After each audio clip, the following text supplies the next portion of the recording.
حضرت لوط علیہ السلام کی قوم پر اللہ کا عذاب کیوں آیا؟ قرآن کریم کی تاریخ اور سائنسدانوں کے مطالعے سے پتہ چلتا ہے کہ اردن، شام اور اسرائیل کے درمیان ایک علاقہ ہے جو انتہائی زرخیز تھا۔ اس علاقے میں صدوم نامی ایک شہر آباد تھا جس کی بستیاں نہایت سرسبز و شاداب تھی اور وہاں طرح طرح کے اناج اور میوے بکثرت پیدا ہوتے تھے۔ شہر کی خوشحالی کی وجہ سے اکثر لوگ مہمان بن کر ان آبادیوں کا رخ کرتے تھے اور شہر کے لوگوں کو ان کی مہمان نوازی کا بار اٹھانا پڑتا تھا۔ شہر کے لوگ مہمانوں کے بار بار آنے سے بہت تنگ آ جاتے تھے۔ ان کی مہمان نوازی سے اکتاہٹ اور بیزاری کو دیکھتے ہوئے شیطان کو موقع مل گیا اور اس نے ایک ایسا گھناؤنا کھیل کھیلا جس کی ماضی میں مثال نہیں ملتی۔ شیطان ایک انسان کی صورت میں نمودار ہوا اور ان لوگوں سے کہا کہ اگر تم لوگ مہمانوں کی آمد سے نجات چاہتے ہو تو ان کا حل یہ ہے کہ جب بھی کوئی مہمان تمہاری بستی میں آئے تو تم لوگ زبردستی اس کے ساتھ اپنی شہوت کی تسکین کیا کرو تو تم اس مہمان نوازی کے بوجھ سے جان چھڑا سکتے ہو۔ اس طرح ان لوگوں نے رفتہ رفتہ اس برے کام کا آغاز کیا اور بہت جلد یہ لوگ ہم جنس پرستی کے اس قدر عادی ہو گئے کہ عورتوں کو چھوڑ کر مردوں سے اپنی شہوت پوری کرنے لگے۔ اس کے علاوہ بھی یہ قوم حد درجہ اخلاق سے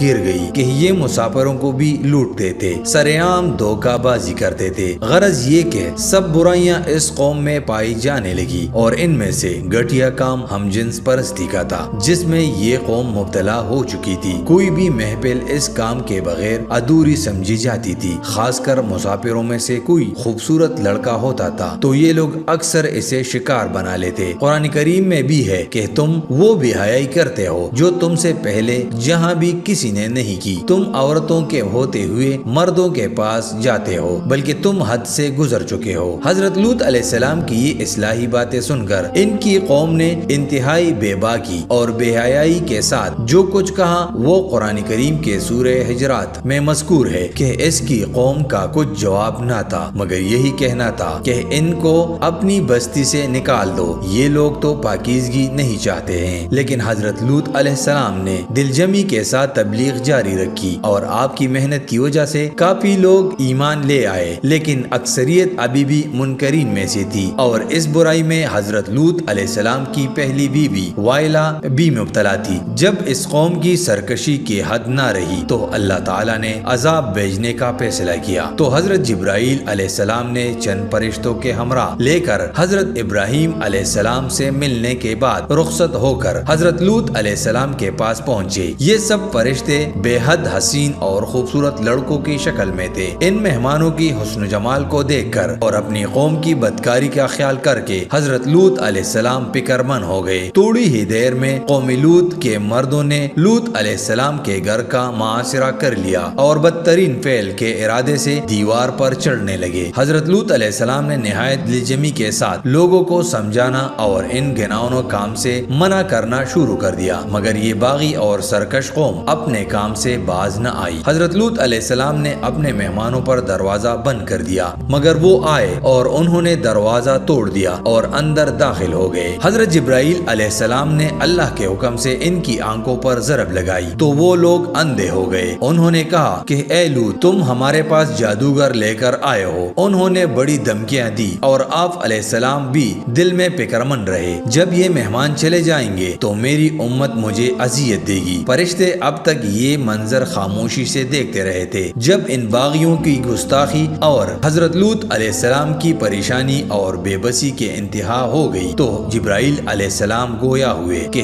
آپ گھبرائیں نہیں، میں آپ کے رب کی طرف سے بھیجا ہوا ہوں۔ اے لوط تم اپنے اہل و عیال کو لے کر یہاں سے دور چلے جاؤ اور پیچھے موڑ کر مت دیکھنا، دروازہ کھول دو اور ان کو آگے آنے دو۔ اب ان ظالموں کی مہلت کی گھڑیاں ختم ہو گئی تھی، صرف صبح ہونے کی دیر ہے اور صبح کے طلوع ہونے میں اب زیادہ وقت نہیں رہا۔ سورہ ہود میں مذکور قرآن مجید کے الفاظ میں جس کا ترجمہ ہے جب ہمارے بھیجے ہوئے فرشتے لوط علیہ السلام کے پاس پہنچے تو وہ بہت غمگین ہوئے کیونکہ انہوں نے فرشتوں کو پہچانا نہ تھا۔ وہ سمجھے کہ وہ انسان ہے اور اپنی قوم کی عادت سے واقف تھے۔ کہنے لگے کہ آج کا دن بڑی مصیبت کا ہے۔ حضرت لوط علیہ السلام نے اپنے قوم سے کہا اے میری قوم یہ میری بیٹیاں موجود ہیں، یعنی تم ان سے نکاح کرو، وہ تمہارے لیے زیادہ پاکیزہ ہیں، اور اللہ سے ڈرو اور میرے مہمانوں کے معاملے میں مجھے رسوا نہ کیا کرو، تم میں سے کوئی بھی بلا آدمی نہیں ہے۔ وہ بولے اے لوط، تم جانتے ہو کہ ہم کو تمہاری بیٹیوں سے کوئی غرض نہیں، اور تم خوب جانتے ہو جو ہم چاہتے ہیں۔ اس موقع پر لوط علیہ السلام نے انتہائی گھبراہٹ اور پریشانی کے عالم میں کہا، کاش مجھ میں تم سے تنہا مقابلہ کرنے کی طاقت ہوتی، کوئی طاقتور اور مضبوط پناہ دینے والا ہوتا۔ تو فرشتوں نے اپنے آپ کو بے نقاب کر دیا اور کہنے لگے کہ لوط، آپ ہماری فکر نہ کرو، ہم تمہارے پروردگار کے بھیجے ہوئے فرشتے ہیں، وہ ہم تک کبھی نہیں پہنچ پائیں گے، اپنے اہل و عیال کو لے کر یہاں سے نکل جاؤ، اور تم میں سے کوئی بھی پیچھے مڑ کر نہ دیکھے، بے شک اس قوم پر عذاب پہنچ کر رہے گا جو ان کو پہنچانا ہے، بے شک ان کی تباہی کے لیے صبح کا وقت مقرر ہے۔ پھر جب ہمارا حکم پہنچا تو ہم نے ان کی بستیوں کو الٹ پلٹ کے رکھ دیا، اس بستی کو اٹھا کر بلندی سے زمین پر الٹا کر کے پٹخ دیا، پھر اس پر پکی ہوئی مٹی کے پتھر برسا دیے، ہر پتھر خدا کی طرف سے نامزد کیا ہوا تھا اور اس پر نام لکھا ہوا تھا۔ شہر سدم کچھ زیادہ دور نہیں ہے، بلکہ مکہ سے شام کا سفر کرتے وقت راستے میں پڑتا ہے۔ حضرت لوط علیہ السلام نے اللہ کے حکم سے گھر والوں اور مومنین کو ہمراہ لے کر بستی سے باہر نکل گئے کہ حضرت جبرائیل علیہ السلام نے اس شہر کو اپنے پروں پر اٹھا کر آسمان کی طرف بلند ہوئے اور کچھ اوپر جا کر ان بستیوں کو الٹا دیا۔ یہ آبادیاں زیر زمین چکناچور ہو کر بکھر گئیں، قوم لوط کے تمام لوگ مر گئے اور ان کی لاشیں بھی ٹکڑے ٹکڑے ہو کر بکھر گئیں۔ اسی وقت جب یہ شہر الٹ پلٹ رہا تھا، حضرت لوط علیہ السلام کی بیوی جن کا نام وائلہ تھا، جو در حقیقت منافقین اور قوم کے بدکاروں سے محبت رکھتی تھی، اس نے پیچھے مڑ کر دیکھ لیا اور وہ بھی وہیں ہلاک ہو گئی۔ قرآن مجید میں حق تعالی سورہ اعراف میں ارشاد فرماتے ہیں، ہم نے اسے اور اس کے گھر والوں کو نجات دی، مگر ان کی عورت جانے والوں میں سے ہوئی، اور ہم نے اس پر بھی پتھر برسایا، تو دیکھو ان کا کیسے انجام ہوا۔ مجرموں کی طرح جو پتھر اس قوم پر برسائے گئے وہ پتھر کے ٹکڑے تھے، اور ہر پتھر پر اس شخص کا نام لکھا ہوا تھا جو اس پتھر سے ہلاک ہوا۔ مفسرین قرآن مجید کہتے ہیں کہ اس عورت کی لاش آج بھی ان پتھروں میں اللہ تعالیٰ نے آنے والی امتوں کے لیے عبرت کے لیے محفوظ کر کے چھوڑ دی۔ قرآن کریم کے سورہ بقرہ کی آیات 35 میں اللہ تعالیٰ نے قوم لوط کی تباہی کی طرف اشارہ کرتے ہوئے بتایا، قوم لوط پر عذاب نازل کیا گیا، مگر ان کی تباہ شدہ شہر کو آنے والے انسانوں کے لیے عبرت کے طور پر باقی رکھا۔ اللہ تعالیٰ فرماتے ہیں، اور ہم نے عقل والوں کے لیے کچھ واضح نشانیاں چھوڑ دی ہے۔ قرآن کریم کی وضاحت کے باوجود قوم لوط کے تباہ شدہ شہر کے بارے میں آج بھی حضرت انسان کسی نتیجے تک نہیں پہنچ پایا تھا، مگر حال ہی میں امریکی ماہرین ارضیات و آثار قدیمہ نے 10 سال کی تحقیق و جستجو کے بعد یہ دعویٰ کیا ہے کہ وہ قوم لوط کے تباہ ہونے والے شہر کو